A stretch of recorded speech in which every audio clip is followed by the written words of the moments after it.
তো আজকে একটা স্টুডেন্টের ডাউট হচ্ছে এই কোশ্চেনটা, চলো দেখি কিভাবে করা যায়। তাহলে কি বলছে যে 6 বছর আগে শিশুদের বয়স ছিল 15, তাহলে 6 বছর পরে ওদের গড় বয়স কত হওয়া উচিত? 6 বছর পরে 6 বছর বেড়ে গেলে 21 বছর হওয়া উচিত। কিন্তু বলছে যে না, 21 বছর নাই, এখনও কি আছে, বয়স আগের মতোই আছে। তাহলে বয়স আগের মতোই আছে মানে কি 15ই আছে। তাহলে কত কম আছে? 6 বছর কম আছে।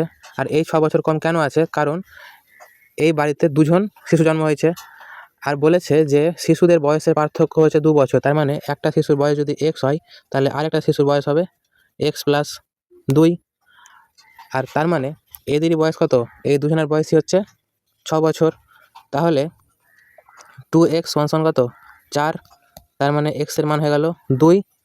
তাহলে যদি একজনের বয়স হয় 2, তাহলে বড় ছেলের বয়স হচ্ছে 2 আর 2 4 বছর। তাহলে অ্যান্সার হলো সি নম্বর।